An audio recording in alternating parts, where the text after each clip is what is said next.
Dan beliau ini ketika keluar dari Wahabi kembali ke Ahlus Sunnah, berani menantang orang Wahabi, mau debat.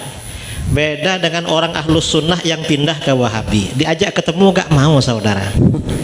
يهودي. كذلك الوهابي صاحب وجه عبوس، دائما وجهه يعني مظلم، وجهه مظلم، لا يبتسم كثيرا، لا يبتسم إلا الوهابي مثله. Jadi Wahabi itu kalau tengok wajahnya cemberut aja, gelap aja. Dia senyum itu cuma paling sama Wahabinya saja.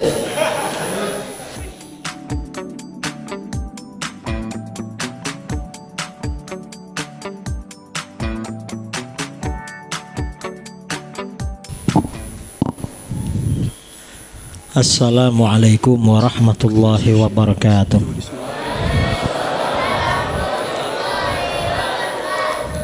Bismillahirrahmanirrahim.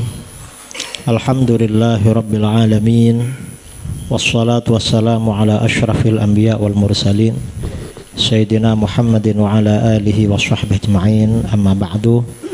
As-sadatul kiram, ma'asyiral asatidzah, wa bil khusus Fadilatul Syekh Adil Asy-Syu'aibi alladzi na'tazzu bihi ayyam i'tizaz. Para asatid dan semuanya yang saya hormati, dan para jamaah kaum muslimin dan muslimat Pekanbaru Riau yang hadir pada malam ini, biasanya dalam momen pembacaan kitab Sahih Bukhari. Naqra Sahih al-Bukhari Lailatul Jum'ah. Al-ijtima' في كل أسبوع ليلة الجمعة نقرأ صحيح البخاري العادة، لكن الآن هذا نتشرف بحضوركم، نستمع من المحاضرات ستلقيكم إن شاء الله. نعم، كل أسبوع في ليلة الجمعة. Dan ini yang hadir di tengah-tengah kita Syekh Adil Asy-Syu'aibi. Beliau ini mantan Wahabi. Dulu beliau Wahabi, tapi keluar dari Wahabi kembali ke Ahlus Sunnah wal Jamaah. Dan saya kenal beliau sudah lama. Nahnu na'rifakum tawil. Qabla kira-kira 6 bulan yang lalu, hawalai 6 ashhur al-madiyah, saya buat postingan di YouTube, temanya mengapa saya meninggalkan Wahabi, limadza taraktul Wahabiyah, Syekh Adil Syu'aibi. Saya mengambil dari tulisan beliau di Facebook, mengapa saya keluar dari Wahabi, masuk YouTube. Dan ini kira-kira sudah 3 minggu YouTube-nya kena hack oleh Wahabi. Dendam dia. YouTube itu apa nih? Hisabuna fil YouTube ta'attal qabla yumkin hadza min tarfil wahabiyah. Jadi ini ya, di Timur Tengah ini ada beberapa ulama yang asalnya Wahabi. Salah satunya beliau yang dari Yaman. Kemudian ada muridnya Syekh bin Bas dan muridnya Syekh Utsaimin. Namanya Syekh Khalid bin Abdullah Bahumid Al-Ansari. Mungkin datang juga nanti ke sini. Beliau lebih senior daripada Syekh Adil ini. Beliau ini yang masih muda ya, mungkin seusia ustadz-ustadz di Pekanbaru. Jadi kita dengarkan dari beliau bagaimana sebenarnya Ahlus Sunnah wal Jamaah itu. Dan beliau ini ketika keluar dari Wahabi kembali ke Ahlus Sunnah, berani menantang orang Wahabi, mau debat. Beda dengan orang Ahlus Sunnah yang pindah ke Wahabi, diajak ketemu gak mau saudara. Jadi beda memang. Artinya apa? Memang Ahlus Sunnah itu at-taifah al-mansurah, golongan yang dimenangkan, ditolong oleh Allah. Karenanya ngajak bicara siapapun siap. Itu kalau sudah Ahlus Sunnah. Tapi kalau keluar dari Ahlus Sunnah, maka menjadi at-taifah al-maqhurah, kelompok yang kalah, yang kalahan dan lari-lari itu. Ini ya yang perlu kita dengar dari beliau, pengalamannya dari Wahabi, terus ar-rahlah al-aqdiyah minal wahabiyah ila sunniyah. Hadza alladzi nurid an nastami' minkum maulana insyaallah. Hakadza syukran Dari saya hanya pengantar, saya kembalikan kepada MC Ustadz Al-Nof. Assalamualaikum warahmatullahi wabarakatuh. Waalaikumsalam warahmatullahi wabarakatuh. Jadi Kiai, beliau sejak awal tanya ke saya, ada nggak Wahabi yang bisa kita temui di Pekanbaru? Beliau nyari di sini. Jadi bedanya orang Ahlus Sunnah kalau masuk Wahabi takut dicari, nggak berani jumpa. Orang Wahabi begitu taubat ke Ahlus Sunnah, dia cari orang Wahabi lagi. Begitu juga Imam Abu Hasan Al-Asy'ari dulu. Beliau begitu taubat, dicarinya orang Mu'tazilah itu semua, didebatinya. Sehingga dengan jasa beliau dan murid-murid beliau, Mu'tazilah sampai sekarang tak ada lagi. Dan semua kelompok bid'ah tak ada lagi. Sehingga kalau orang orang Wahabi tanya, atau orang Wahabi bilang kalian itu ahli bid'ah, bilang aja ke mereka, kami ini prestasi kami sejak dahulu membereskan ahli bid'ah. Dari dulu kerja kami memberantas ahli bid'ah, termasuk kalian itu. Makanya sejak dahulu Hasyawiyah, Karramiyah dah habis. Sekarang kan tinggal nunggu-nunggu aja lagi. Kita bersyukur selama ini banyak ceramah mereka, buku mereka kan. Jadi mudah membantahnya karena sudah keluar. Mereka sudah bilang semua. Keyakinan mereka sudah keluar semua. Jadi membantahnya enak karena sudah keluar semua kan. احنا سمعنا كل الاعتراضات والردود من الوهابية وبعد ذلك نرد عليه بالسهل إن شاء الله لأنه مسجل كلها صح كله مسجل في كتاب مسجل في الفيديوهات وفي اليوتيوب ونرد عليه بالسهل إن شاء الله لأننا عرفنا ماذا يقول وماذا اعتراضاتهم ونرد عليه إن شاء الله بسهولة. Jadi malam ini insya Allah kita akan dengarkan dari Syekh. Saya bantu-bantu terjemah saja. Kalau nanti ada taman-taman sikit berarti materinya ada dua. Syekhna, hatta nasajil hadhihi al-muhadarah.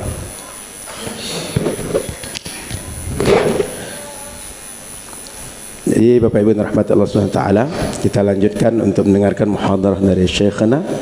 ونسمع محاضرات سيدتكم وأنا أقوم بالترجمة بهذه المحاضرة وإلى شيخنا الشيخ عادل الشعيبي فليتفضل عليه مشكورا ومأجورا.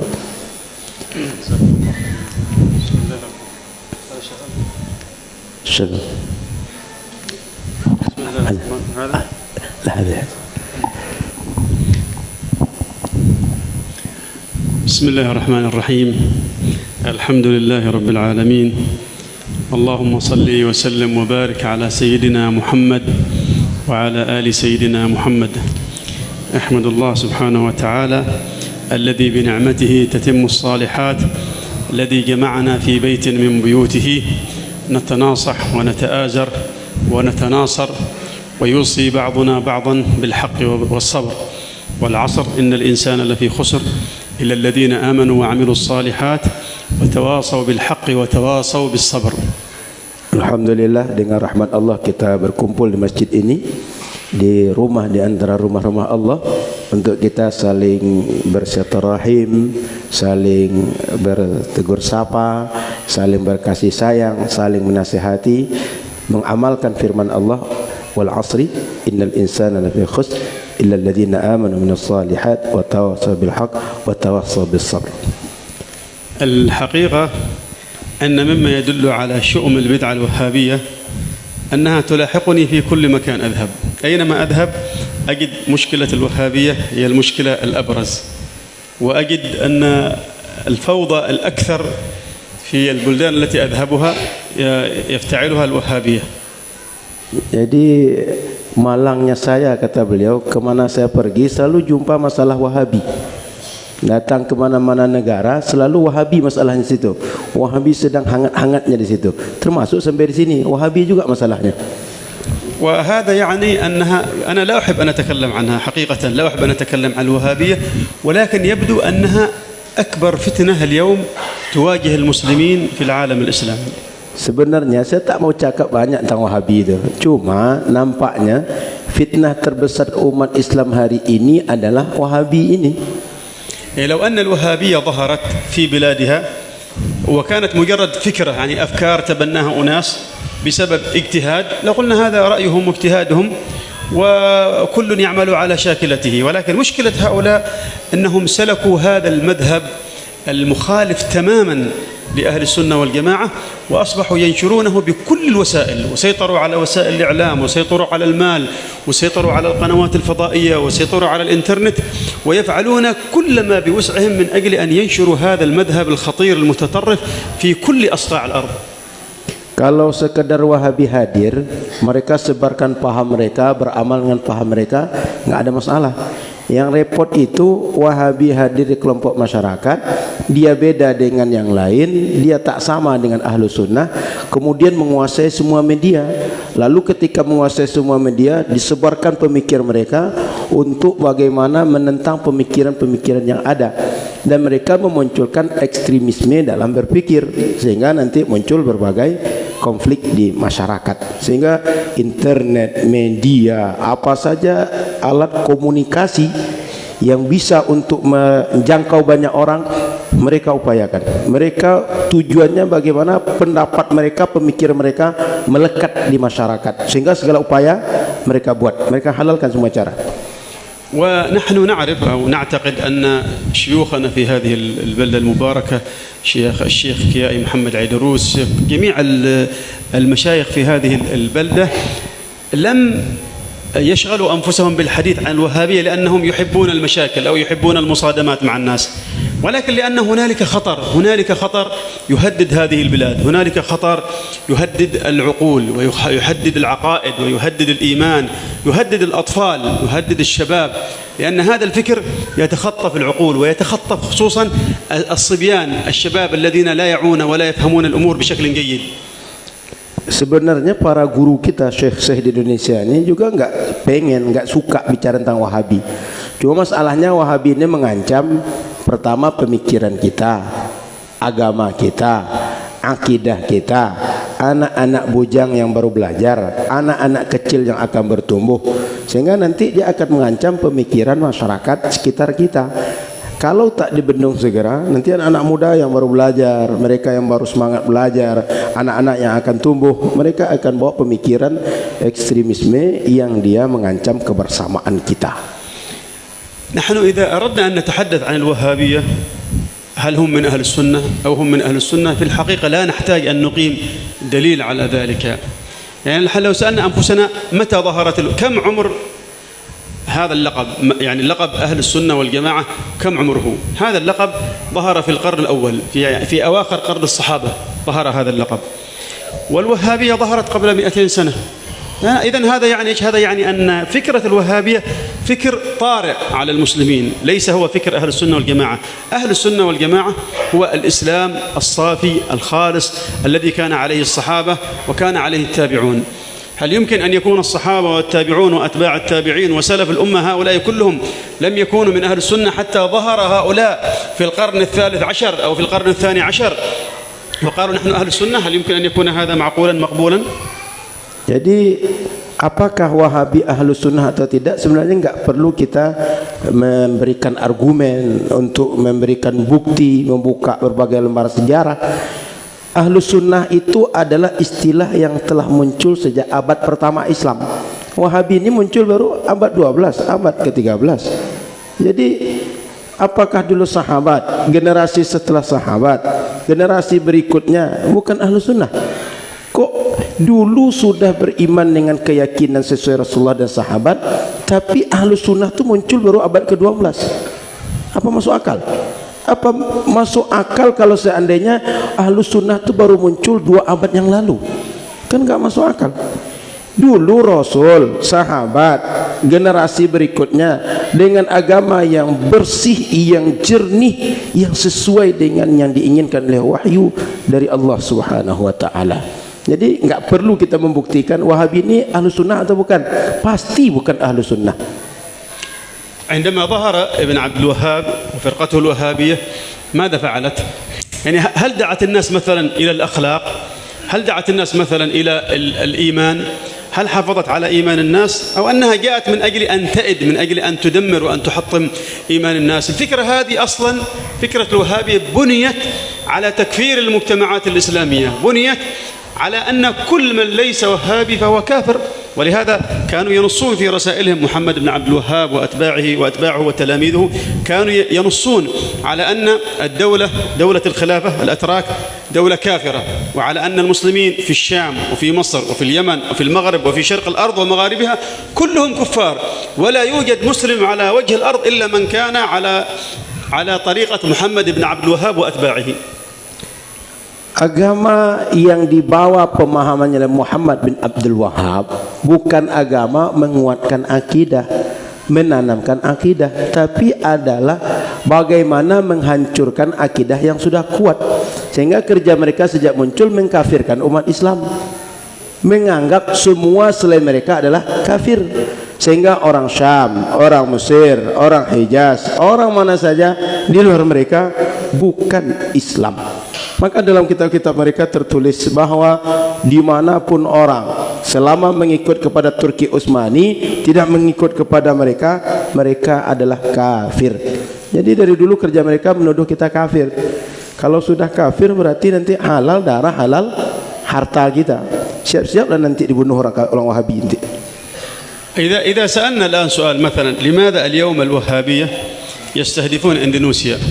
لماذا الجامعات الوهابية في كثير من البلدان أو في بعض البلدان تعرفونها لماذا ترسل طلابها أو مدرسيها إلى هذه البلاد؟ لماذا تحاول أن تستقطب بعض الشباب وتدرسهم في جامعاتها؟ لماذا تفعل هذا؟ Kalau kita agak kritis sedikit, kenapalah Indonesia ditarget oleh Wahabi ini? Universitas-universitas didirikan di sini, anak-anak muda yang berprestasi, yang nilai bagus diambil ke negara mereka, dapat beasiswa. Syekh-syekh mereka bergiliran datang berdakwah ke negeri ini. Kira-kira apa di balik itu? Enggak mungkin sekedar diambil lalu dikirim dibuatkan universitas, enggak mungkin sekedar itu. Ya, تفعل هذا لسبب واحد واضح ومباشر، وهو الأساس الذي بنيت عليه هذه الدعوة، وهو أن إندونيسيا بلد ليس بمسلم، أن المسلمين في إندونيسيا عبارة عن شافعية صوفية أشاعرة، وهؤلاء إما كفار وإما مبتدعون، فهم في الحقيقة يريدون كما يظنون أو كما يفهمون أن ينشروا الإسلام باعتبار أن هذه بلد ليس بمسلم. هذه حقيقتهم، ونشروا هذا الفكر في اليمن ونشروه في الشام ونشروه في مصر. لماذا؟ لأنهم يعتقدون أن هذه البلدان ليست بمسلمة، لا يوجد مسلم تحت قبة السماء إلا هم، حتى إن ابن عبد الوهاب لم يكن فقط يكفر المسلمين الآخرين، بل حتى كان يكفر شيوخه، حتى شيوخه كانوا في نظره كفار. كان يقول إن لا إله إلا الله، كلمة لا إله إلا الله لم يكن يوجد أحد على وجه الأرض يعرفها، حتى شيوخي، يقول حتى شيوخي لم يكونوا يعرفونها إلا عندما أنا أتيت وعلمت الناس التوحيد. عندما أنا جئت وعلمتهم عرف شيوخي وعرف الآخرون التوحيد وعرفوا الإيمان. هذا يعني أنهم كانوا قبل أن آتي إليهم أنا، هو يقول لم يكونوا مسلمين، كانوا كفار. Jadi kenapa mereka mentarget Indonesia? Sebab berdasar pemikiran mereka adalah mengkafirkan semua orang. Kata mereka Indonesia ini bukan negara muslim, orangnya enggak muslim, sebab mereka mazhab Syafi'i, mereka Asy'ari, mereka bertasawuf. Semua yang tidak ikut mereka kalau tidak kafir ahli bid'ah. Beliau Muhammad bin Abdul Wahab mengatakan semua yang tak sama dengan dia tak paham la ilaha illallah. Jangankan kita yang lain, guru-gurunya pun tak paham. Sehingga semua orang sebelum dia datang tak paham makna la ilaha illallah. Setelah beliau datang, barulah kalimat la ilaha illallah itu dipahami dengan benar, dan semua orang mesti memahami la ilaha illallah seperti yang dia pahami. Jadi semua yang tidak ikut dia adalah kafir. Kita dianggap kafir, maka ditarget untuk didakwahkan Islam versi Muhammad bin Abdul Wahab. Jadi orang-orang kafir ini segera mu'allaf, segera taubat agar nanti masuk Islam versi Muhammad bin Abdul Wahab. ولنا أن نسأل أنفسنا لو كانت الدعوة الوهابية هي دعوة أهل السنة والجماعة، كان أول من سيناصرها هم العلماء المسلمون. أول من سيناصرها لو كان فعلا ابن عبد الوهاب يدعو الناس إلى طريقة وإلى اعتقاد أو إلى مذهب أهل السنة والجماعة أو إلى التمسك بالسنة كما يقولون، لكان العلماء المسلمون أول من سيناصرها. ولكن ما الذي حصل؟ الذي حصل أن هذه الدعوة عندما ظهرت اتفق سائر علماء المسلمين على أنهم خوارج، وهذا نص عليه العلماء المسلمين في أشهر كتبهم. Kalau kita agak kritis sedikit, jikalah Muhammad bin Abdul Wahab itu ahlu sunnah atau menegakkan ahlu sunnah atau menolong ahlu sunnah, pasti para ulama yang paling pertama yang menolong mereka, pasti para ulama yang mengokohkan dia. Tapi justru yang terjadi adalah para ulama sepakat mereka ini khawarij, dan itu tertulis dalam kitab-kitab mereka. Kitab itu sangat familiar bagi masyarakat. ممن نص على أن ابن عبد الوهاب وأتباعه هم الخوارج الذين قال فيهم الرسول صلى الله عليه وسلم يمرقون من الدين كما يمرق السهم من الرمية. نص على هذا أحد أكبر فقهاء الحنفية في زمانه وهو ابن عابدين في حاشيته. نعم. Kalau kita lihat kitab para ulama mazhab Hanafi, Imam Ibnu Abidin dalam kitabnya Hasyiah Ibnu Abidin mengatakan bahwa Wahabi dan Imam Muhammad bin Abdul Wahab dan pengikutnya adalah khawarij. Ini sesuai dengan sabda Rasul, mereka ini orang yang nanti akan melepaskan Islam mudahnya seperti melesatnya anak panah dari busurnya. Jadi dalam kitab Hasyiah Ibnu Abidin dikatakan bahwa Muhammad bin Abdul Wahab dan pengikutnya adalah khawarij. Ini ulama mazhab Hanafi. وممن نص على ذلك أيضا أي على كونهم خوارج الشهاب الصاوي، شهاب الدين الصاوي في حاشيته على تفسير الجلالين، وهو كان أكبر علماء المالكية في زمانهم. Di antara ulama yang juga mengatakan Muhammad bin Abdul Wahab dan pengikutnya adalah khawarij, Imam Shihabuddin As-Sawi di dalam kitabnya Hasyiah As-Sawi ala Tafsir Al-Jalalain. Beliau seorang ulama Malikiyah yang besar, yang hebat, yang terkenal di zaman beliau. Artinya ulama besar di zaman mereka, mazhab Hanafi, mazhab Maliki, sepakat beliau Muhammad bin Abdul Wahab dan pengikut adalah khawarij. وممن نص على ذلك أي على كونهم خوارج من الشافعية الشيخ عبد الحميد الشرواني في حاشيته المشهورة على تحفة المحتاج في الفقه الشافعي، وهذا الكتاب هو أشهر كتب الشافعية على الإطلاق. Di antara ulama yang mengatakan Muhammad bin Wahab dan pengikutnya khawarij adalah Syekh Abdul Hamid Asy-Syarwani. Beliau punya hasyiah terhadap kitab Tuhfatul Muhtaj, dan kitab ini terkenal, masyhur, populer di kalangan ulama mazhab Syafi'iyah. Sehingga tadi Hanafiyah, Malikiyah, Syafi'iyah sepakat khawarij. بقي معنا المذهب الحنبلي. ابن عبد الوهاب يقول إنه كان حنبليا، ولكن في المذهب الحنبلي الأعجب في ذلك أن أول من رد على محمد بن عبد الوهاب وذكر أنه على طريقة الخوارج أخوه. هنالك كان لديه أخ اسمه سليمان، وهذا الأخ أخوه كان عالما، ألف كتابا خاصا يرد فيه على محمد بن عبد الوهاب ويبين أن طريقته هي طريقة الخوارج، بل إن طريقته تختلف تماما حتى مع طريقة ابن تيمية وابن القيم. Jadi di antara ulama mazhab Hambali yang menolak dan menyatakan bahwa dia khawarij adalah saudara dia sendiri, namanya Sulaiman. Jadi Sulaiman saudara dari Muhammad bin Abdul Wahab bahkan menulis sebuah buku yang khusus untuk membantah Muhammad bin Abdul Wahab dan pengikutnya. Dia mengatakan bahwa Muhammad bin Abdul Wahab adalah khawarij. Mazhab dia, isi pemikiran dia berbeda sama sekali dengan Ibnu Taimiyah dan Ibnu Qayyim Al-Jauziyah. وهذه الأسماء التي ذكرتها فقط مجرد مثال لكل مذهب، يعني ذكرنا عالما محققا في هذا المذهب، وإلا فجميع العلماء كل الفقهاء علماء المذاهب الأربعة اتفقوا على أن محمد بن عبد الوهاب وأتباعه خوارج. Ini yang disebutkan ini cuma contoh saja, sebab mereka ulama besar representasi mazhab-mazhab yang 4. Kalaulah kita buka lembaran kitab, kita tengok para ulama masing-masing mengungkapkan, sepakat ulama semua mereka ini adalah khawarij. Tapi cukup untuk mewakili representasi 4 mazhab, 4 ulama tadi kita sebutkan. إذن بعد أن يتفق علماء المسلمين ويتفق علماء المذاهب الأربعة فقهاء المذاهب الأربعة على أن الوهابية خوارج، هل نحتاج بعد هذا إلى محاضرة أو أن نسأل هل الوهابية من أهل السنة والجماعة؟ Kalau sudah ulama 4 mazhab sepakat mereka bukan ahlus sunnah, mereka adalah khawarij, apa perlu lagi daurah, muhadarah, perlu lagi berbagai seminar untuk bertanya ini wahabiyah ini ahlus sunnah atau bukan? Enggak perlu lagi, dah sepakat dah semua ulama. Jadi tinggal kita ikut ulama aja lagi. Kalau ada yang bilang bukan, tidak, mereka bukan khawarij, berarti mereka bukan ulama itu. Kalau ulama bilang wahabi adalah khawarij, yang bukan ulama bilang mereka ahlu sunnah. Mau ikut ulama atau tidak? Ke ulama kan? Wahabi khawarij.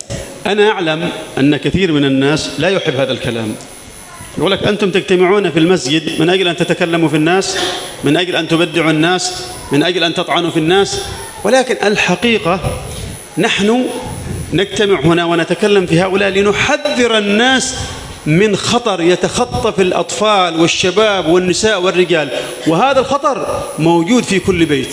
اليوم افتح التلفزيون أنت ستجد عشرات القنوات يتحدث فيها وهابيون، افتح الانترنت ستجد أمامك الوهابية، افتح جميع وسائل التواصل الاجتماعي ستجد أن الانتشار الأكبر لهذا الفكر. إذا نحن يجب أن نحصن أنفسنا، يجب أن نخاف على أنفسنا ونخاف على أولادنا ونخاف على شبابنا حتى لا يتحول إلى إرهابيين يفجرون في المساجد ويفجرون في الشوارع. والله لو انتشر هذا الفكر ستجد التفجيرات والاغتيالات في كل مكان، وكل امرأة سوف تنوح على أبنائها، وكل رجل سوف يبكي دم على أبنائه وسوف يندب لأنه لم يحذر المسلمين من خطر هؤلاء. Kita bicara wahabi itu bukan ingin menyatakan mereka kafir, menyatakan mereka bid'ah, untuk menyatakan berbagai hal-hal tentang mereka, bukan gunjing mereka, tidak. Kita ini bicara wahabi ini sekedar untuk mengingatkan masyarakat agar hati-hati dengan pemikiran mereka, karena ini banyak anak-anak, banyak masyarakat yang mereka tak paham bagaimana sesungguhnya pergerakan wahabi. Kalaulah kita melihat real keadaan masyarakat, di rumah kita ada TV, di TV itu puluhan channel punya wahabi, ada Roja TV, di sini ada berbagai media, pokoknya wahabi menguasai media dan mereka memang berusaha untuk itu. Buka lagi Facebook, buka lagi media sosial, banyak, buka lagi internet, wahabi aja isinya. Sehingga kalau tak diingatkan, kalau tak diberitahukan, ini akan mengembang pemikiran ini, masyarakat terancam. Sehingga nanti kalian akan tengok anak-anak muda ini, mereka akan menghancurkan bom di masjid-masjid, mereka akan hancurkan bom di jalan-jalan, akan dihancurkan berbagai tempat. Yang korban kita, lalu ibu-ibu akan berteriak nangis, bapak-bapak nangis terhadap anak dia, sudah mati apalah mau disesali lagi. Sebelum menyesal, kita ingatkan. Maka kita bicara tentang wahabi, tujuannya bukan sedang memperbincangkan tentang mereka, bukan tentang pentingnya mereka, tapi mewanti-wanti masyarakat, mengingatkan masyarakat jangan tertipu oleh wahabi. Itu sebenarnya. الوهابية عندنا في الدول العربية ترى أن إندونيسيا صيد ثمين، ترى أن هذا البلد صيد ثمين، وبأنه بإمكانهم أن يأتوا إلى هذا البلد ويغيروا عقيدته ويغيروا منهجه. ولهذا أصبحوا الآن يرسلون دعاة ويرسلون طلاب علم إلى هذا البلد باسم أنهم شافعية، يتظاهرون أنهم شافعية وهم في الحقيقة يدسون التكفير بين الشباب، يدسون التكفير ويدسون الأفكار المتطرفة. إذا لم ننتبه لهؤلاء سيتحول أبنائنا إلى قنابل موقوتة، سيتحول أبنائنا إلى عبوات متفجرة.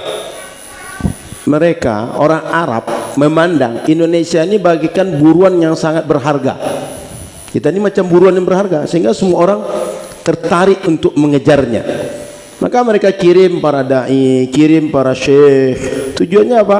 Untuk menyebarkan pemikiran mereka. Cuma dia bunglon. pakainya Syafi'iyah, tapi isinya menghancurkan Syafi'i dari dalam, isinya Wahabi. Mereka berpakaian dengan berbagai istilah ulama, tapi isinya adalah bagaimana memusuhi ulama, memusuhi ilmu. Akhirnya nanti akan terjadi pemikiran-pemikiran ekstremisme akan tersebar di masyarakat, sehingga orang-orang nanti akan berpikiran bagaimana bisa menghancurkan satu dengan yang lain, dan mereka akan merubah akidah, manhaj dan keyakinan umat dengan mengirim utusan-utusan itu, karena bagi mereka buruan yang sangat berharga Indonesia ini. وأعتقد بعد هذا العرض السريع الوجيز أننا أدركنا ما هي الأسباب التي جعلت شابا مثلي في ذلك الزمان طبعا يترك الفكر الوهابي إلى مذهب أهل السنة والجماعة. والشيخ طلب مني، سيدي الشيخ الكيائي محمد عيدروس، طلب مني أن أتحدث لماذا أنا يوم من الأيام كنت وهابيا ثم انتقلت إلى مذهب أهل السنة والجماعة. هذا الكلام الذي سقناه من بداية المحاضرة أعتقد أنه يعطي جوابا لهذا السؤال. Jadi kata beliau, dengan pemaparan yang singkat yang barusan ini, saya yakin semuanya sudah mulai paham kenapa lah banyak anak-anak muda mulai taubat dari Wahabi, sehingga mereka balik kepada Ahlu Sunnah wal Jamaah. Sebab tertipu di awalnya, dan bahaya pemikiran ini bila terus untuk dipegang. Makanya saya kalau tadi kata Kiai cerita tentang gimana taubat dari Wahabi kepada Ahlu Sunnah, kira-kira saya yakin jamaah sudah bisa menangkap sebabnya kenapa saya taubat. Sebab bahaya betul, dan saya menyadari itu, sehingga saya taubat meninggalkan Wahabi. الفقير واحد من الناس الذين اغتروا بالوهابية لأنهم يظنون أن هذه الدعوة فعلا تدعو إلى منهج السلف الصالح، إلى مذهب السلف الصالح. ولكن بعد سنوات من دراسة أبجديات وأدبيات هذه الحركة اكتشفت أن هذه الحركة لا تدعون إلى مذهب السلف الصالح، وإنما تدعون إلى مذهب الأزارقة، تدعون إلى مذهب الخوارج. Kenapa dulu saya sempat mengikut Wahabi? Saya tertipu. Sebab kata mereka manhajnya manhaj salafus saleh. Kita pula berpikiran betul manhaj salafus saleh. Rupanya tidak. Setelah dikaji, ditengok betul, ditengok bacaan mereka, referensi mereka, semua berbagai literasi tentang mereka, bagaimana mereka mengajarkan, bagaimana ilmu yang mereka sebarkan. Rupanya mereka ini bukan ahlu sunnah, bukan pengikut manhaj salafus saleh. Makanya sadar dari itu, lalu tidak lagi tertipu dengan mereka. وكنت أظن أن هذه المدرسة سوف أتعلم منها منهج أو طريقة أهل السنة والجماعة في الاعتقاد، ولكنني بعد سنوات من البحث والنظر اكتشفت أن هذه الحركة هي لا توافق الكرامية. لا أقول أنها توافق الكرامية، وإنما هي عين المذهب الكرامي. المذهب الكرامي هذا مذهب قائم على التجسيم، قائم على وصف الخالق سبحانه وتعالى بصفات الأجسام.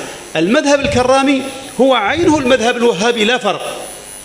Dulu saya ngikut Wahabi ini karena berpikir akan belajar akidah Ahlus Sunnah wal Jamaah. Tapi rupanya setelah dipelajari, dia bukan sekadar sama dengan akidah karramiyah saja, tapi betul-betul akidah karramiyah yang dia hidupkan.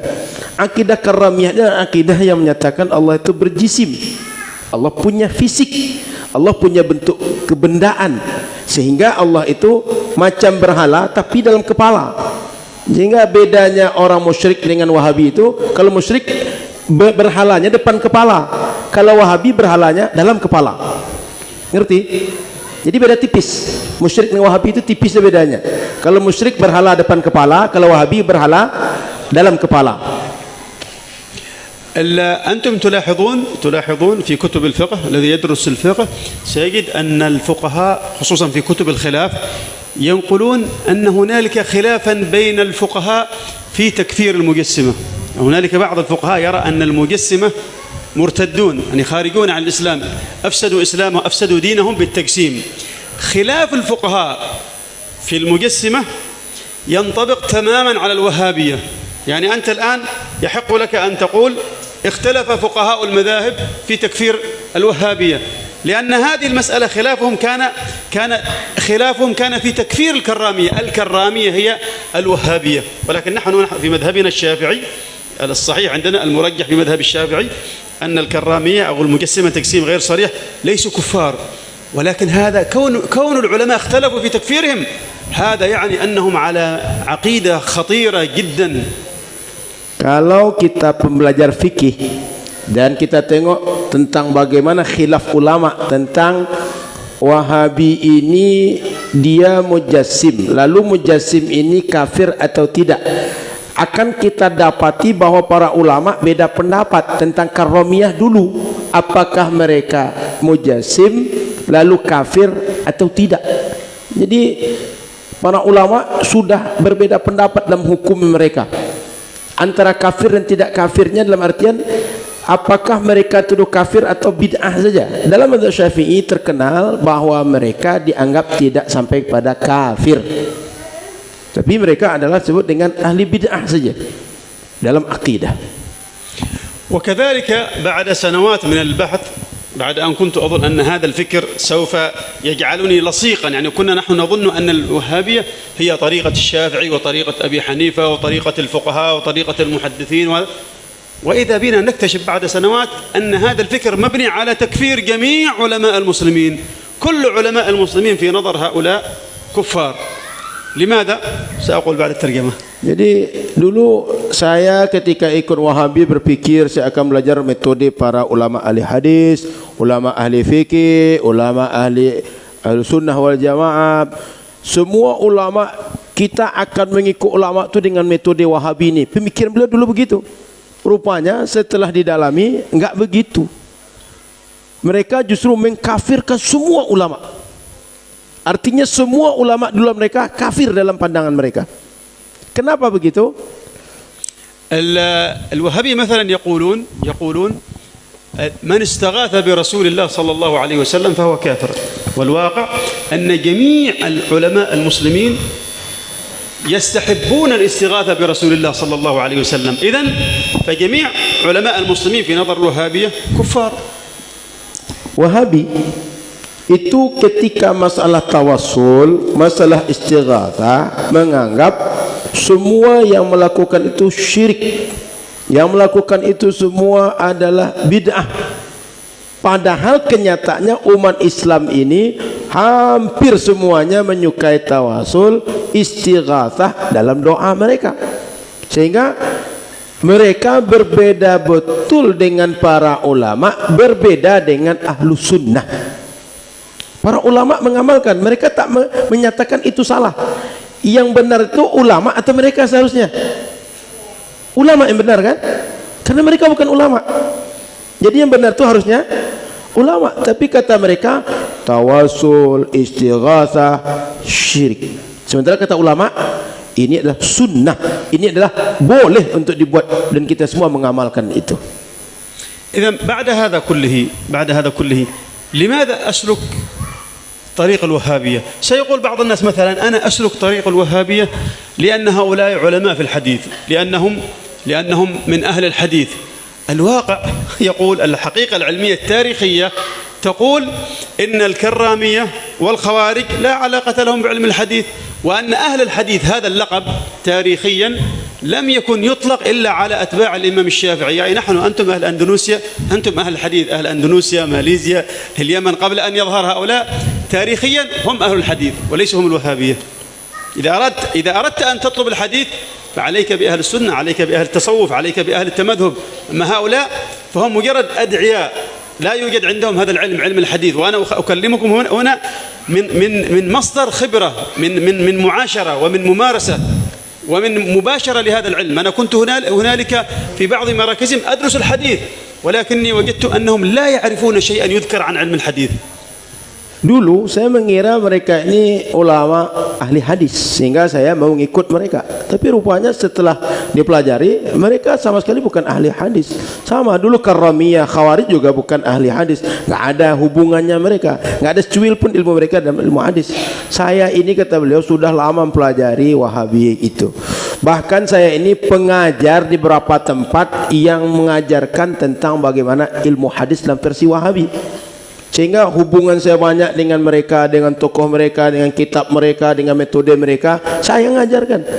Enggak didapati mereka itu ahli hadis. Mereka itu cuma orang yang ngaku-ngaku ahli hadis, bukan ahli hadis mereka.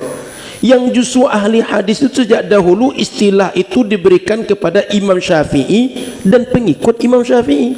Sehingga kalian yang pengikut Imam Syafi'i ini ahlu hadis sebenarnya, mereka ahlul hadas. أنت عند الوهابية لا يمكن أن تتعلم حديث، ولا يمكن أن تتعلم فقه، ولا يمكن أن تتعلم لغة، ولا يمكن أن تتعلم أصول. ولا يمكن أن تتعلم أخلاق، لأن الأخلاق هي التصوف، وهم يقولون أن التصوف إيش؟ كفر وشرك. الشيء الوحيد الذي يمكن أن تتعلمه عند الوهابية هي كيف يمكن أن تكون تكفيريا، كيف يمكن أن تكون إرهابيا، كيف يمكن أن تفجر في الأسواق، كيف يمكن أن تكفر أباك وأمك وأخاك وأشياخك. هذا هو الشيء الوحيد الذي يمكن أن تتعلمه من الوهابية، وهذا نقوله إنصافا لا نقوله تعصبا، هذه حقيقة نقولها إنصافا. Jadi kata beliau, kita kalau sudah ngikut Wahabi nggak akan mungkin belajar akidah, belajar fikih, belajar hadis, belajar nahu, belajar semua ilmu keislaman nggak akan dapat dari mereka. Satu-satunya yang akan dapat dari mereka adalah ilmu mengkafirkan orang, mengkafirkan orang tua, mengkafirkan anak, mengkafirkan guru, mengkafirkan orang sekitar. Hanya itu yang akan dapat. Dan nanti akan muncul menjadi orang-orang yang punya pemikiran ekstrim, menjadi teroris yang akan menghancurkan dengan membom berbagai tempat karena pemikiran takfirnya. Sehingga tak akan mungkin dapat ilmu dari mereka, apalagi dapat ilmu akhlak. Akhlak itu tasawuf. Kata mereka tasawuf itu syirik, khurafat, bid'ah. Gimana mungkin mau dapat akhlak dari Wahabi? Jadi Wahabi itu tak berakhlak. تعرفون وأنا أمشي في شوارع إندونيسيا أو حتى عندما حلقت الطائرة فوق سمطرة، رأيت سمطرة هذه قطعة خضراء لا يبدو شيء من اليابسة إلا موضع طريق السيارات. وعندما أتنقل هنا أتعجب من الخضرة ومن الماء ومن المطر. والله لو انتشرت الوهابية لتحولت هذه البلاد إلى صحراء. أنا أقول هذا لأن هذا حدث معنا نحن معنا في اليمن. كنا في بعض الأماكن تشبه إندونيسيا خضراء، عندما انتشر فيها هذا الفكر وأصبح كل شيء بدعة، الصلاة على النبي بدعة، الموالد بدعة، مجالس الذكر بدعة، تحولت البلاد من خضرة إلى قحط، إلى يبس، أصبحت يابسة قاحلة. Saya ketika lewat di atas Indonesia, begitu mau landing di Pekanbaru, landing di Jakarta, tengok Indonesia ini subur, hijau, semuanya basah. Artinya basah ini bukan basah banjir, tapi hijau, menyenangkan. Ini kalau seandainya dibiarkan Wahabi berkembang, nanti yang hijau, yang basah ini, yang subur ini, siap-siap saja akan menjadi padang yang tandus, akan menjadi negeri yang kering. Yang tadi subur akan menjadi negeri yang tidak lagi kering, tidak lagi subur seperti sekarang. Negeri kami dulu sama kayak Indonesia, hijau, subur. Tapi begitu kami mengatakan bahawa salawat itu adalah bid'ah, majlis zikir bid'ah, berbagai amaliyah menghidupkan sunnah itu kami anggap bid'ah, Wahabi menyebar di tempat kami, mereka menguasai, sehingga segala amaliyah itu dituduh bid'ah, ditinggalkan masyarakat. Negeri kami berubah menjadi negeri yang tak lagi subur, hujan jarang turun, tidak lagi hijau. Jadi ini pengalaman, keberkahan diambil oleh Allah. Beliau bicara ini bukan karena fanatis kata beliau, tapi insaf, dengan penuh kesadaran dari pengalaman yang sudah dirasakan dan perasaan psikologis yang beliau rasakan sendiri. Orang yang lama berkecimpung di Wahabi lalu tersadar dari Wahabi itu. نحن مهما اختلفنا في هذا المجلس قد نختلف في هذا الكلام الذي قلته، الناس بطبيعتهم يختلفون، لكننا لن نختلف في أهمية ووجوب وضرورة المحافظة على هذا البلد، على أمنه، على استقراره، على اقتصاده، على مائه، على خضرته. والله يا جماعة أنا لا أحاضر، أنا هنا أنصح، أنا هنا نذير لكم. أنا بدأت كلمتي بقول الله تعالى: والعصر إن الإنسان لفي خسر إلا الذين آمنوا وعملوا الصالحات وتواصوا بالحق وتواصوا بالصبر. أنا نذير لكم.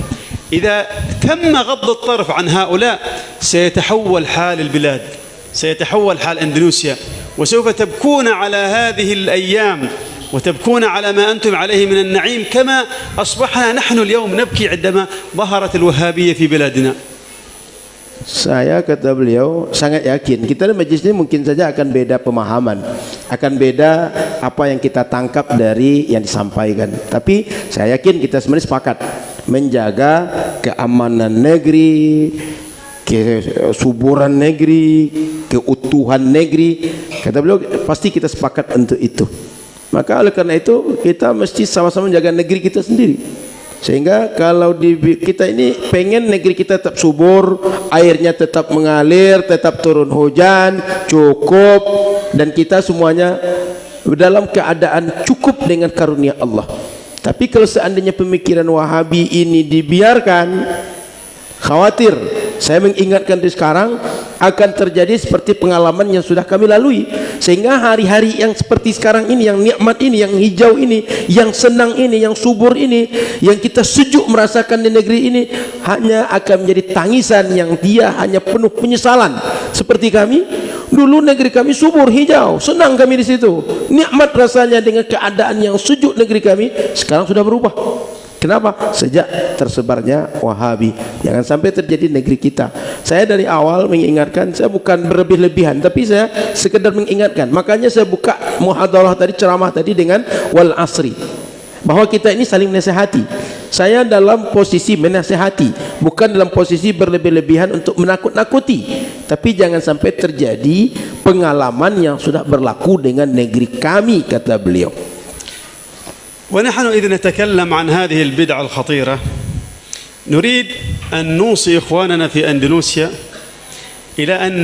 إلى أن يعرفوا معلومة مهمة جدا جدا، وهو إلى أن كل جانب من جوانب الحياة له رجال أمن. يعني هنا نحن اليوم في هذا البلد مثلا هنالك جيش يحمي هذه البلاد من عدو خارجي، صح ولا لا؟ صح.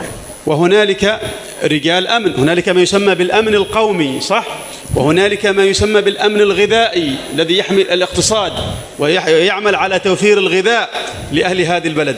أيضا هنا في هذه البلاد وفي غيرها من بلاد المسلمين يوجد من يمكن أن يسموا برجال الأمن الديني. رجال الأمن الديني هم العلماء، هم شيوخنا وعلماءنا في هذه البلدة، طلاب العلم.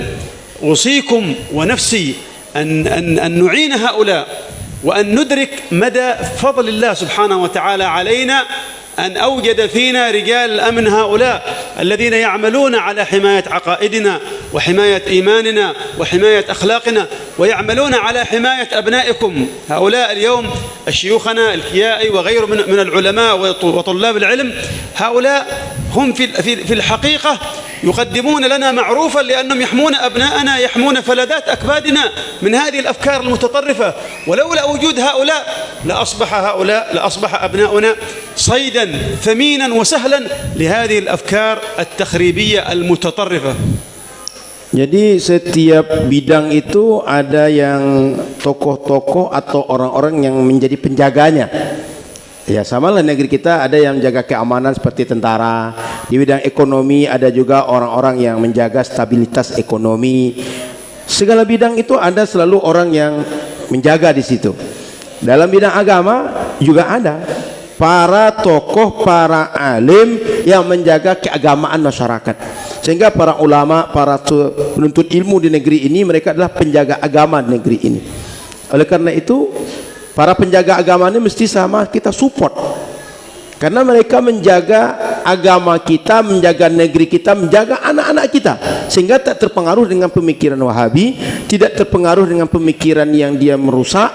Sehingga anak-anak kita menjadi orang-orang teroris, menjadi orang ekstremis yang nanti akan menjadi perusak di negeri ini. Oleh karena itu, Negeri ini mesti dikuatkan oleh para ulama, mesti dikuatkan oleh para penuntut ilmu. Kita semua saling menyokong upaya mereka, karena mereka menyampaikan kepada kita ilmu yang akan manfaat untuk menjaga kita. Kalau tak ada mereka, mungkin kita semua sudah jadi korban dari tipuan muslihat yang disampaikan oleh para Wahabi. وفي نهاية هذا المجلس أريد أن أوصي أيضا إخواني وخواتي وأبنائي إلى أن نتذكر دائما أن المسلمين لم يشكلوا قوة في العالم إلا عندما كانت دولتهم مبنية على 3 أسس.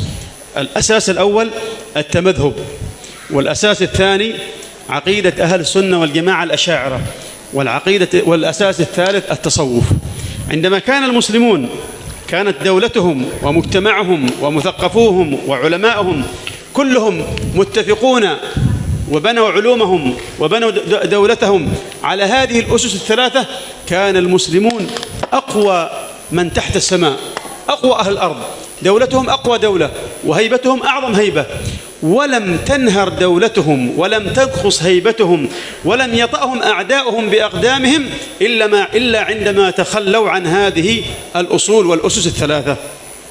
Umat Islam sejak dahulu mereka akan kuat selama mereka dalam berfikih bermadhab, kemudian dalam suluk mereka bertasawuf, dan mereka berakidah Ahlus Sunnah wal Jamaah.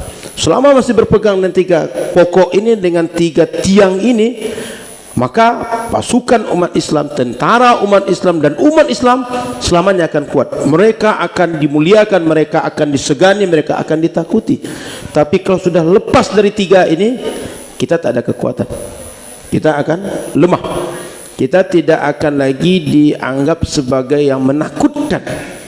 Maka umat Islam mesti menjaga, mesti bermazhab, mesti bertasawuf, mesti mereka mengikut akidah sunnah, ahli sunnah wal jamaah. فنسأل الله سبحانه وتعالى أن يجنبنا وإياكم وهذا البلد وجميع المسلمين شر الأشرار وطوارق الليل والنهار إلا طارقا يطرق بخير يا رحمن. صلى الله على نبينا محمد وعلى آله وصحبه وسلم. ونكتفي بهذا القدر. إذا كان أحدهم مثلا لديه استفسار أو لديه زيادة أو لديه تعقب فنحن يعني صدورنا مفتوحة للجميع. Saya kira kita boleh cukup materi malam hari ini, muhadarah ceramah malam hari ini. Kita berdoa pada Allah agar dijaga semuanya oleh Allah, dijaga negeri ini, dijaga umatnya, dijaga agama kita semua. Mudah-mudahan Allah Subhanahu wa taala menolong kita semua. Dan setelah ini kalau ada yang mau bertanya atau mau menambahkan atau mengomentari, boleh juga. Hati kita terbuka untuk menerima semua, apakah tambahan atau ada komentar dari kita semua. Silakan kalau ada yang mau bertanya. Silakan.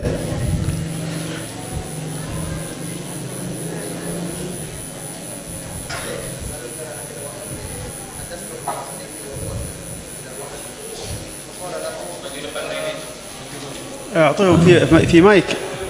Ada mic.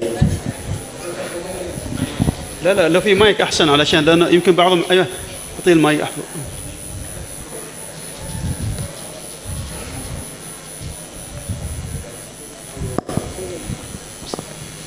السلام عليكم شيخ. السلام ورحمة الله. حدثت مع صديقي يا شيخ وهو من الوهابي في هذا المكان أنه قال الوهابي في إندونيسيا ليس وهابي الشريش. الوهابي الشريش الذي هم من الأفريقية في بلاد الأفريقية يوجد الإرهابي فيها شيخ. ولكننا فقال له نحن وهابي إندونيسيا وهابي من المملكة السعودية وهابي حسنا وجيدا وهذا صحيح وهل موجود مختلف بين وهابية السعودية ووهابية في الأفريقية يا شيخ؟ شكرا. بس ترجم السؤال.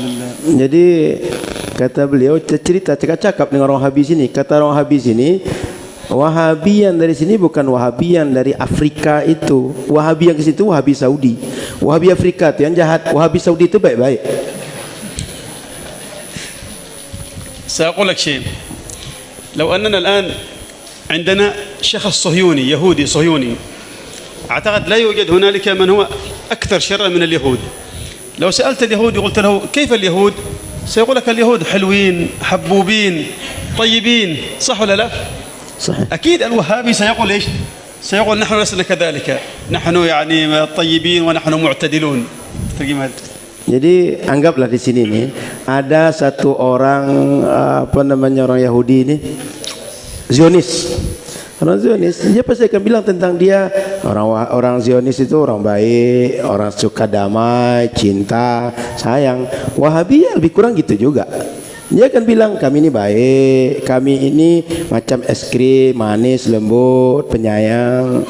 Ya Wahabi lah. Lagi jual brand.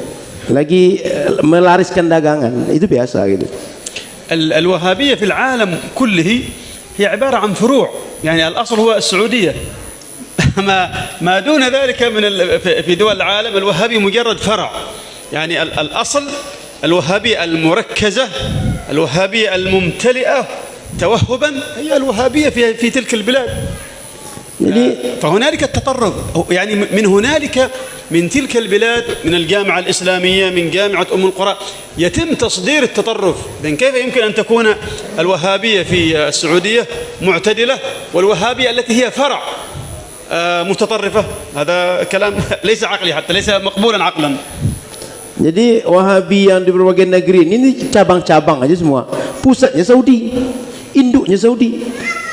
Sehingga semua Wahabi dimanapun itu asalnya dari Saudi, diekspornya dari Saudi.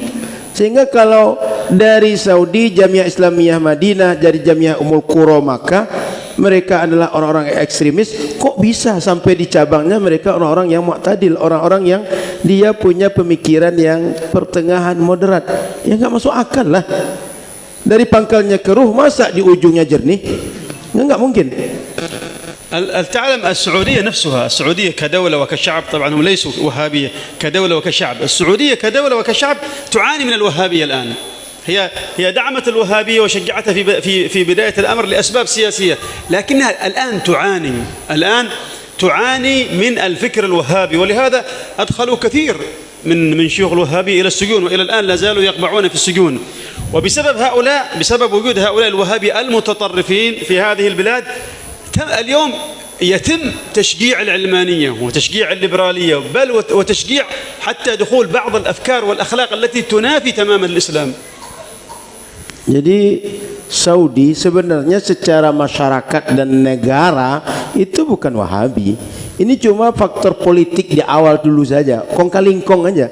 Supaya negara Saudi tegak butuh bantuan Wahabi, itu aja di awalnya.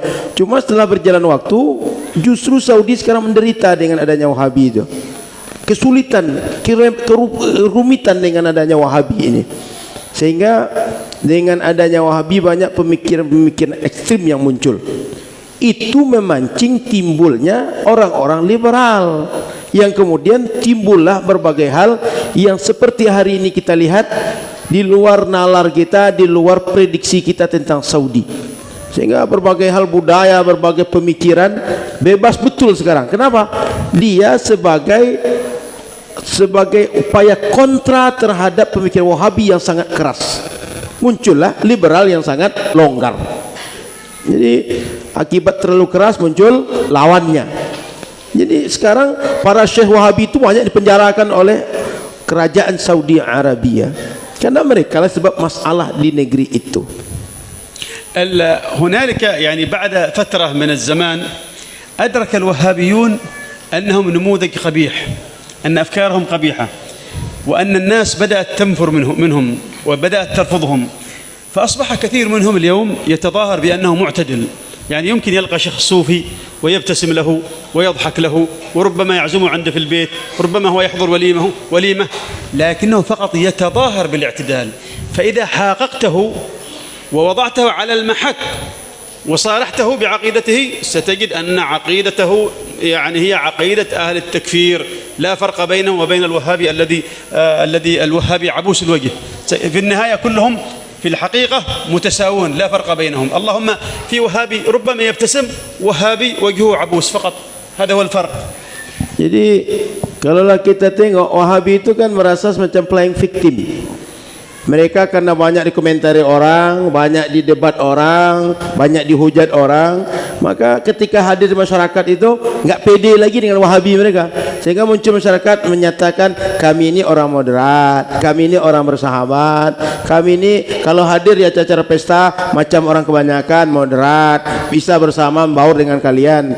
Tapi sebenarnya Wahabi itu nampak wajahnya senyum tapi mukanya masam juga. Jadi Wahabi itu cuma berusaha menampak-nampakkan diri macam orang sudah baik, tak seperti Wahabi yang dulu. Tapi hakikatnya dalam hatinya begitu juga, enggak berubah.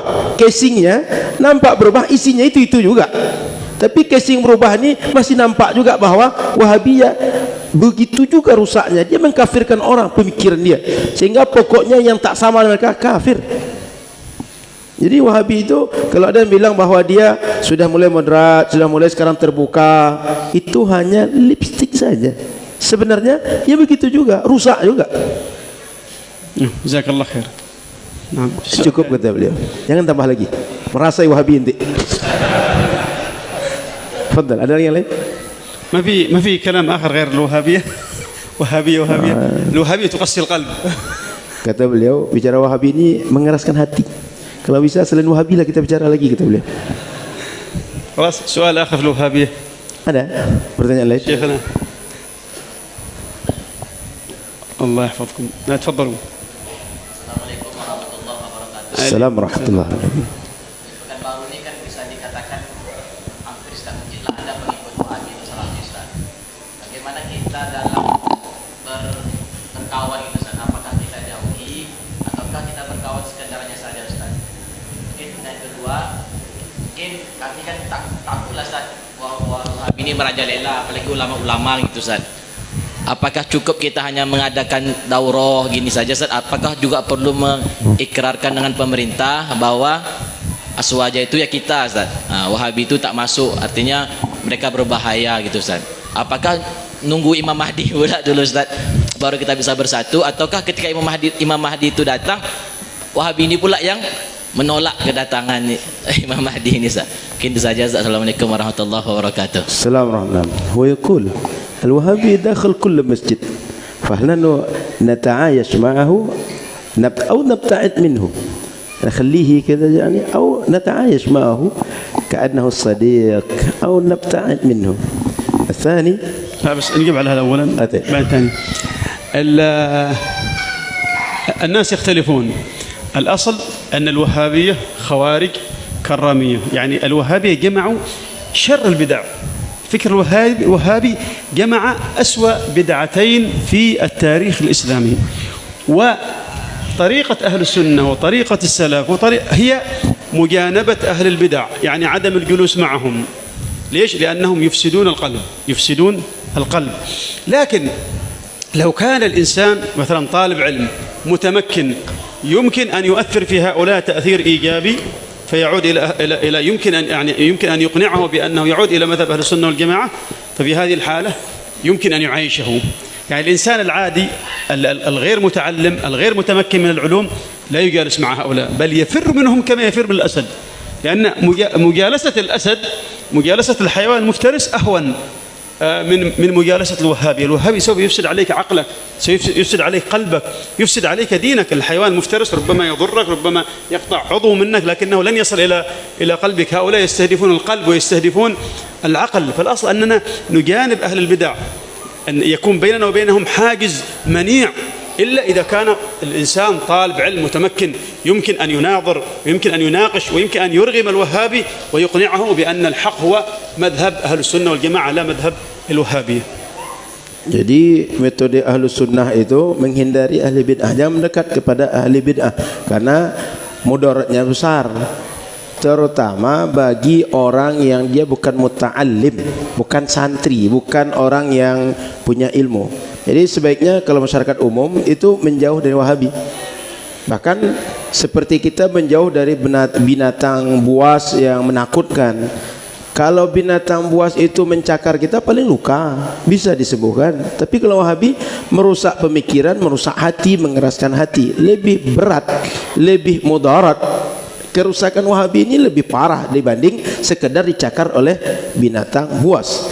Maka kalau masyarakat umum sebaiknya menjauh, jangan mendekat, jangan berkawan dengan dia. Tapi kalau orang alim, dia berilmu, bisa mendebat, bisa membantah, bisa menjelaskan, bisa meyakinkan bahwa Ahlus Sunnah itu yang seperti yang kita yakini, itu sebaiknya bergaul dengan mereka supaya nasihati mereka, menarik mereka kembali. Tapi kalau yang tak bisa, sebaiknya menjauh. Jangan coba-coba, nggak apa-apa, kita kawan dengan dia, nanti dimakannya nanti, dirusaknya nanti.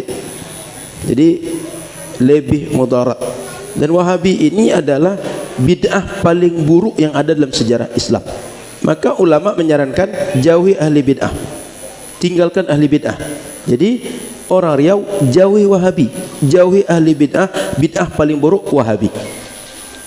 Soal tsani هو يسأل هل يكفي لنا فقط مجرد الدورة والمحاضرة أو ممكن نحن نقرر أو نعلن أو نقول للحكومة بأن أهل السنة هي نحن أهل السنة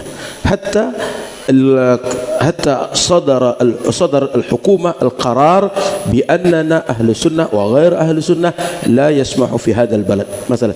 نعم بلا شك هذا واجب. لو محاولة يعني. نعم لو استطاع هنالك مثلا أناس لديهم علاقة مع أصحاب القرار مع أرباب القرار واستطاعوا أن يشرحوا لهم خطر هذا المذهب أو هذه البدعة وأنه يجب على الدولة أن تحضرها كما فعلت ماليزيا كما يخبرني سيدي الشيخ الكيائي محمد عيدروس، هذا واجب علينا. إذا استطعنا أن نفعل هذا لا شك أن هذا واجب.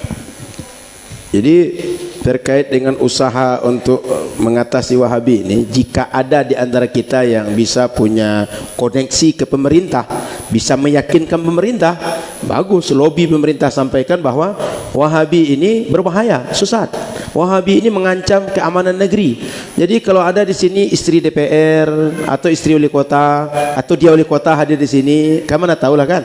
Bisikkan sikit, sampaikan Wahabi jangan dibiarkan di negeri kita, seperti Malaysia, seperti berbagai negara di Asia Tenggara, nggak boleh kecuali Ahlus Sunnah saja, karena mereka sadar kalau masuk selain Ahlus Sunnah merusak. Jadi kalau ada yang punya hubungan dengan orang politik, bisa lebih-lebih politik, sampaikan Wahabi stop di Pekanbaru, stop di Riau. والحقيقة أن الوهابي لن يقتنع بالعلم، لن يقتنع مهما أتيته بالحجج، مهما أتيته بالعلم. وسيدي محمد عيدروس وغيرهم ممن لهم خبرة بهذا يعرفون أنجح وسيلة، الوسيلة الأكثر فائدة مع الوهابي هو سلطان الدولة. لو أن الدولة أصدرت قرار بحظر الوهابية اليوم لن يصبح لها صباح في هذه البلاد. Wahabi itu dia tidak akan puas dengan hujjah ilmiah. Jadi gimana pun cerdasnya kita berargumen dengan Wahabi, nggak akan puas dia. Satu-satunya cara untuk menghentikan Wahabi itu yang paling mantap, yang paling manjur itu adalah kekuatan negara. Orang yang pernah debat Wahabi pasti paham itu. Kata beliau gitu. Yang sudah pernah interaksi dengan Wahabi, sudah pernah diskusi Wahabi, pasti paham. Bagaimanapun keilmuan mereka nggak akan mereka mudah terima, nggak akan berpuas diri. Puasnya mereka kalau sudah di stop oleh negara, sudah diberikan segel oleh negara. Jadi Bapak Ibu yang punya channel kepada orang politik, bisik-bisikkan sikit-sikit, ansur-ansur. Wahabi itu bahaya gitu. Wahabi itu kalau kita biarkan nanti abang pun jadi mangsa nanti gitu. والحقيقة أنك تستغرب تقريبا كل الدول الإسلامية، كل دول العالم تحظر الإرهاب، تحذر من الإرهاب. إندونيسيا أكيد واحدة من الدول التي تعتبر الإرهاب جريمة وتعتبر الفكر التكفيري جريمة. طيب عندما يتم السماح لهذه الفكرة، لهذه البدعة أن تنتشر اليوم في إندونيسيا وتقام لها معاهد ومراكز باسم معهد ابن باز، مركز ابن باز، مركز ابن عثيمين، مركز أهل السنة والجماعة، هذه كلها المراكز تفرخ الإرهاب، تعلم التكفير. الآن وجود التكفير ووجود الإرهاب في إندونيسيا يهدد الأمن ولا ما يهدد الأمن؟ يهدد الأمن، يهدد الدولة، يهدد الجيش، يهدد الشرطة، يهدد الاقتصاد، يهدد كل شيء، يهدد الدولة من أعلاها إلى من أسفلها إلى أعلاها. إذن يجب أن نشرح هذا الكلام للدولة ولأرباب الدولة، ويجب على الدولة أن تدرك هذه الحقيقة وأن تتدارك الأمر قبل أن يقع الفأس في الرأس كما نقول عندنا في اليمن. Jadi semua negara, kata beliau, saya yakin sedang berusaha memerangi terorisme, ekstremisme, termasuk negeri kita ini. Maka kalau kita sebenarnya ingin merang mereka, cara paling bagus itu, yang paling jalan singkatnya, jangan dibiarkan berbagai pusat Wahabi, pusat pengembang Wahabi, Islamic Center Wahabi, pesantren-pesantren Wahabi, berbagai lembaga dakwah Wahabi tumbuh di masyarakat. Karena kalau itu tumbuh berarti kita sedang menumbuhkan pemikiran takfiri, pemikiran ekstremis, pemikiran terorisme di negeri kita ini. Makanya mesti kita bisikkan kepada pemangku jabatan, pada pemerintah, agar mereka menyadari dengan sepenuh kesadaran Wahabi ini sangat bahaya. Karena kalau dibiarkan nanti, jangan sampai sudah pecah kepala ditokok oleh palu baru merasa nih sakit rupanya gitu. Khalas. Ada lagi? Fadal. Waalaikumsalam warahmatullahi wabarakatuh. Kamu mukabir sut ke mik. Kan bahwa di Yaman itu sekarang sedang kekeringan dan ada kaitannya dengan Wahabi. Dan saya juga sempat mendengar bahwa di Yaman sedang konflik. Apakah itu ada kaitannya dengan Wahabi ini, Ustaz?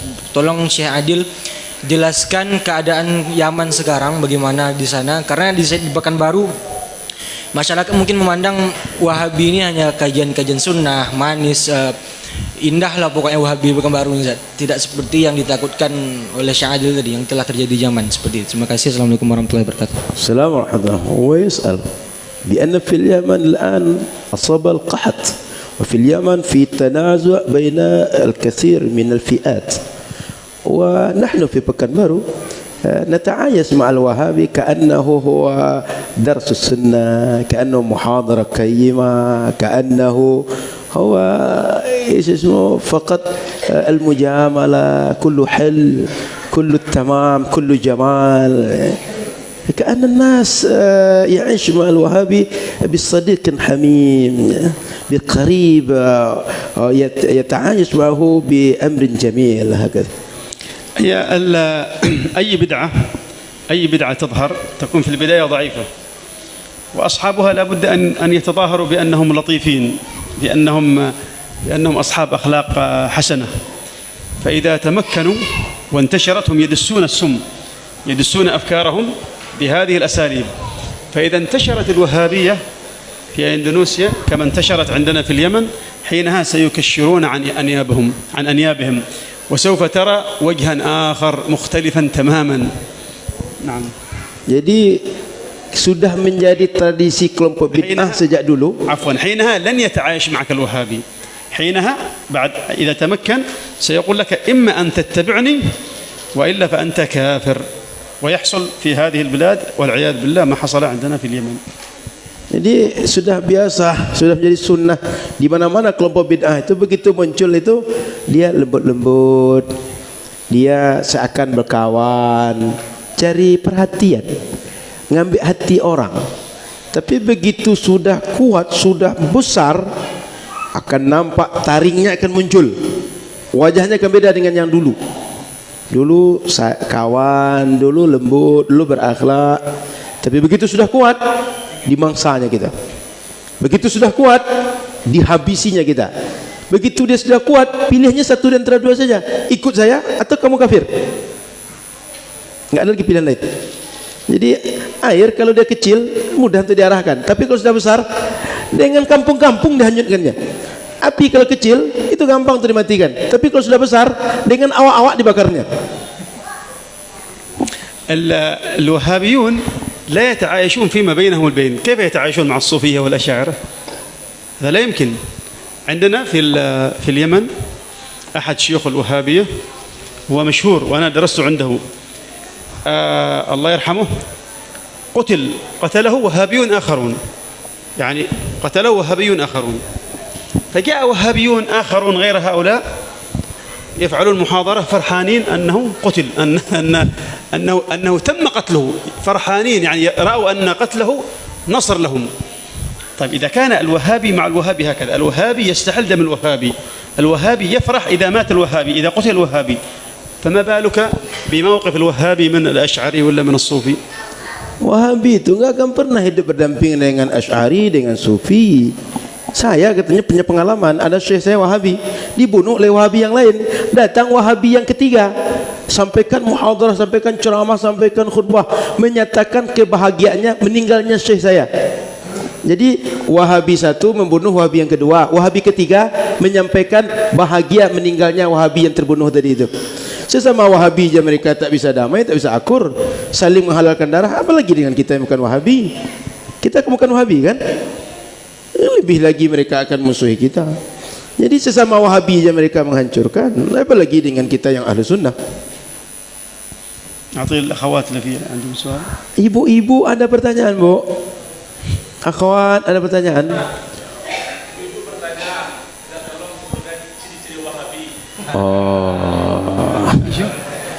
السؤال ما علامة الوهابية؟ مع علامة الوهابية؟ علامة الوهابية، الشيام الوهابية. الشيام الوهابية بأنه ملبسه كذا. الوهابي له علامة ظاهرة وعلامة باطنة. علامة ظاهرة كذا. الوهابي له علامة ظاهرة علامات ظاهرة وعلامات باطنة. Wahabi itu punya ciri-ciri yang nampak, ada ciri-ciri yang tak nampak. العلامات الظاهرة يمكن أن تتغير، يعني يمكن أن يغيروها. Kalau ciri-ciri yang nampak ini mungkin di rumah-rumah mereka macam bunglon. العلامات الظاهرة مثلا لحية طويلة. Tanda yang nampak kasat mata, jenggot panjang. Tapi ini bukan Wahabi. كذلك أيضا علامات الوهابية أنهم يسدلون العمامة كما يفعل اليهود، يعني يتطيلسون كما يتطيلس اليهود هكذا. Jadi tanda Wahabi itu memakai imamah, dia buka macam ini, macam orang Yahudi biasa pakai. Dia bukan macam imamah pakai ulama itu. Dia gini cara pakai Wahabi. Ini gaya khas Yahudi. Tengok aja. الطيلسان الذي كان رسول الله يتطيلس به، والذي يتطيلس به أهل السنة، الذي كان رسول يفعله هكذا، طيلسان أهل الإسلام هكذا. Cara sorban yang dipakai oleh Rasul dan orang Islam itu macam ini. أولا عمامة. Di dalamnya ada imamah. Kemudian ditutup dengan sorban macam ini.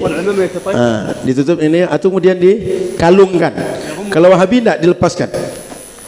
هذا طيلسان أهل الإسلام. Ini sorban orang Islam begini cara makainya. طيلسان الوهابية مثل طيلسان اليهود. Kalau orang Wahabi pakai sorban macam ini, dia seperti gaya orang Yahudi makainya. يعني كوفية فقط بدون عمامة وهكذا. Di dalamnya tak pakai imamah, cuma kopiah macam saya ini. Tapi ini bukan Wahabi. Macam kopiah ni, lalu ditutup dengan sorban di luarnya. Saya bukan Wahabi. Jangan salah sangka, saya tak pernah Wahabi. Saya bukan mantan Wahabi. Sejak dulu Asy'ari, ahlu sunnah sejak lahir saya. هذا فعلا هذا طيلسان اليهود، هذا طيلسان اليهود. وكذلك الوهابي يفعل هذا، لابد أن يفعل هذا مثل عرف الديك هذا. هذا لابد مثل الديك. Termasuk gaya Wahabi itu pakai sorbannya, ditarik sikit depan, dipicik sikit depan, apa namanya, diruncingkan sikit depan tu. Itu khasnya Wahabi begitu. Ditarik sikit. Maka kalau ada orang Yaman yang di Pekanbaru nampak macam tu pasti Wahabi itu. وهذا فعلا هذا اللباس الذي يلبسونه بهذا الطيلسان ذكر السيوطي وكثير من العلماء أنه طيلسان اليهود. Para ulama banyak menyebutkan bahwa itu cara pakai sorban orang Yahudi. كذلك الوهابي صاحب وجه عبوس، دائما وجهه يعني مظلم، وجهه مظلم، لا يبتسم كثيرا، لا يبتسم إلا الوهابي مثله. Jadi Wahabi itu kalau tengok wajahnya cemberut aja, gelap aja. Dia senyum itu cuma paling sama Wahabinya saja. لكن هذه العلامات الظاهرة هم الآن يحاولون أن يغيروها. Tapi sekarang tanda-tanda yang kasat mata ini mulai mereka agak rubah sedikit, sudah ketahuan. يعني الآن أصبحوا الوهابي يتظاهرون بأنهم معتدلون وبأنهم يقبلون الآخر وبأنهم يتعايشون مع الآخر. Sekarang Wahabi itu menampakkan bahwa dia bisa bergaul dengan orang, bisa membaur dengan yang lain, bisa menerima siapapun. هؤلاء كيف تعرفهم؟ تعال له بس فقط اسأله قل له ما حكم الاستغاثة بالرسول صلى الله عليه وسلم؟ سيقول لك شرك. Nah, gimana cara tahunya bahwa Wahabi itu masih begitu meskipun cara dia bergaul dengan kita sudah macam bersahabat? Tanya ke dia, apa hukum istighatsah? Pasti dia jawab syirik. ما حكم التوسل بالرسول صلى الله عليه وسلم؟ سيقول لك شرك أو طريق إلى الشرك، سبب من أسباب الشرك. Tanya ke mereka, tawasul itu apa hukumnya? Pasti mereka bilang syirik atau akan membuat kalian berbuat syirik. ما حكم الموالد الاجتماع للموالد؟ يقول لك بدعة وكل بدعة ضلالة. هذه علامة الوهابية. Tanya ke mereka, apa hukumnya kumpul-kumpul kita buat maulid? Katanya maulid itu bid'ah, bid'ah itu sesat. الوهابية تعرفونهم يعني أنتم أعتقد أنكم تعرفونهم أكثر مني لأن Saya kata beliau, yakin kalian lebih pahamlah Wahabi dibanding aku.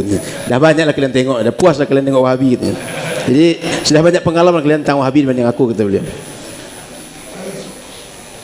الله يحفظكم ويبارك فيكم. خلاص إن شاء الله. Cukup? Dah jam 11, kurang sikit. Tidak kurang jam 11. Khas naktab. ما في سؤال؟ Khlas. تريد تضيفون؟ Cukup ya? Jadi kita cukupkan, insyaAllah kita sambung dokter yang lain. تضيفون شيء؟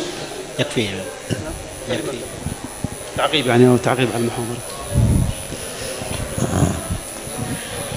Pakai ini ya, biar terdengar orang Wahabi yang nonton. Karena Wahabi banyak nonton ya. Ini ditunggu orang Wahabi ya. Nah, biar sampai ke telinga orang Wahabi.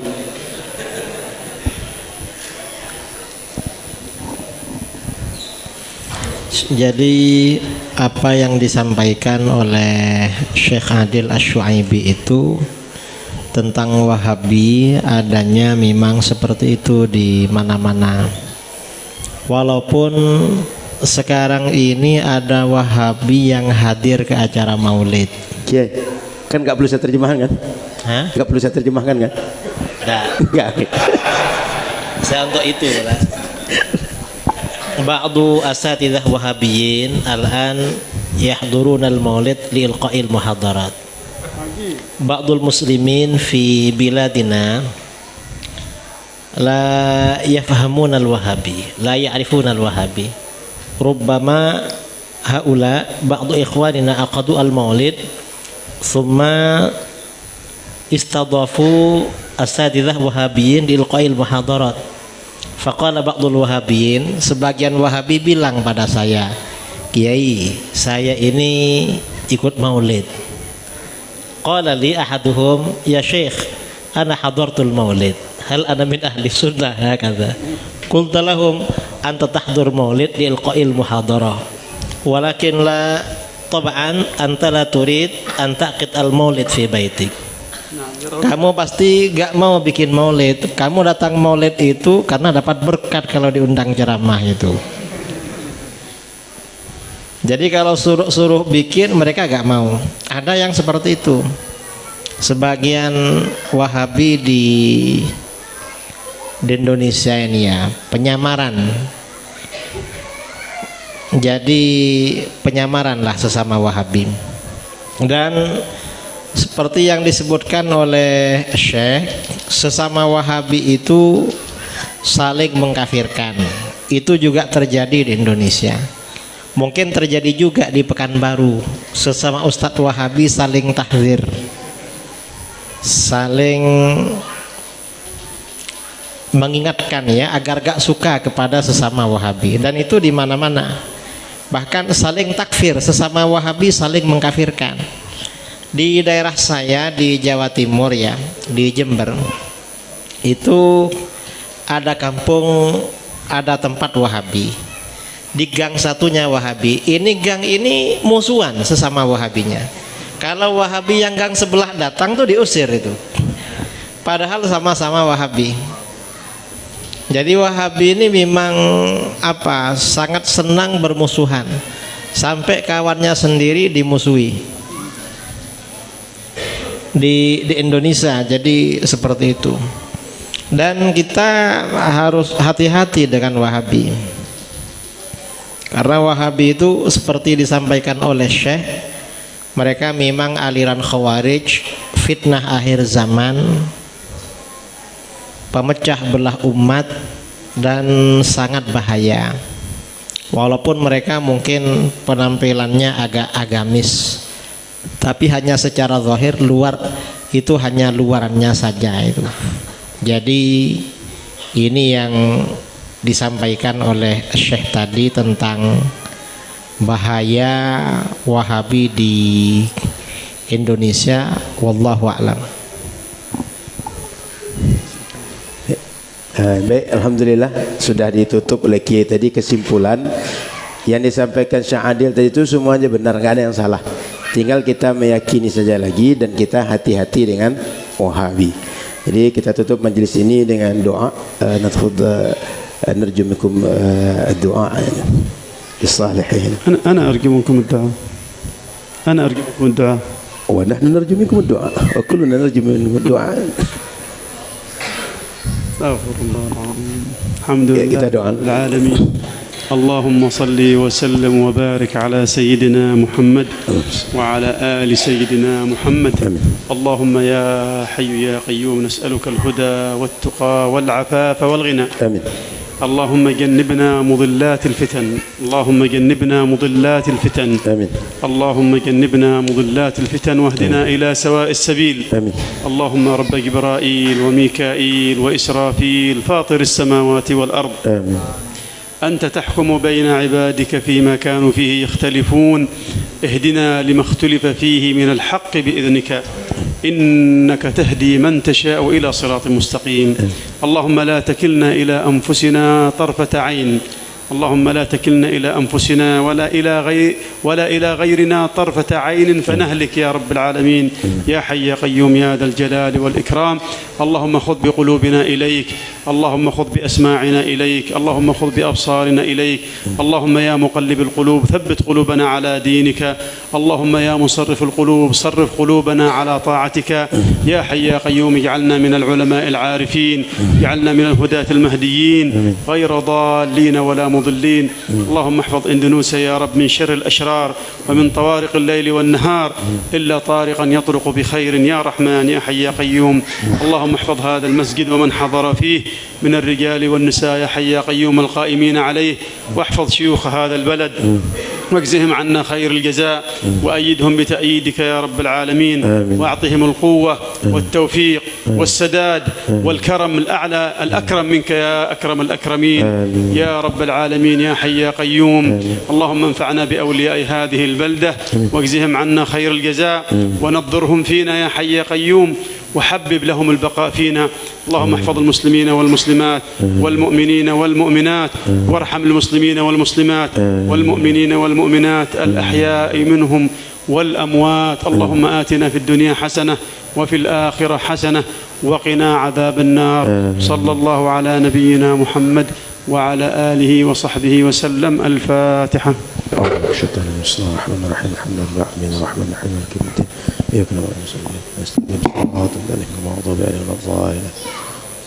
Alhamdulillah selesai majlis kita malam ini. Besok insyaAllah Syekh akan salat Jumat dan menyampaikan kajian di pesantren Al-Karim Boarding School Batu Belah Bangkinang. Kalau kita dari arah Pekanbaru, di sebelah kanan dekat tikungan ada foto Ustaz Somad besar-besar pinggir jalan pesantren itu. Ada stebel kuda di halamannya. Kemudian ba'da maghrib di Bangkinang, di Islamic Center Bangkinang, insyaallah hari Sabtu Syekh akan berangkat ke Semarang, dari Semarang ke Jogja, lalu balik lagi ke Yaman. Mudah-mudahan lain waktu kita jumpa lagi insyaallah.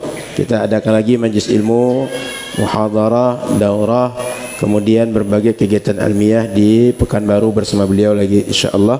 Kita doakan beliau selamat, sehat afiat, dijaga oleh Allah. Semua kita saling doa dan saling berharap dari kejauhan diberikan kebaikan oleh Allah Subhanahu wa taala.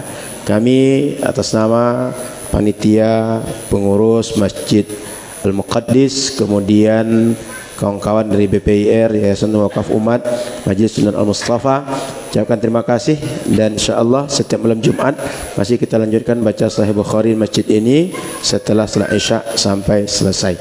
Jadi silakan yang hadir setiap malam Jumat di Masjid Al-Muqaddis pembacaan Sahih Bukhari. Mudah-mudahan barakah. Mohon maaf sekali lagi atas salah dan kurang. Subhanakallah bihamdika asyhadu an la ilaha illa anta astaghfiruka wa atubu ilaika. Assalamualaikum warahmatullahi wabarakatuh.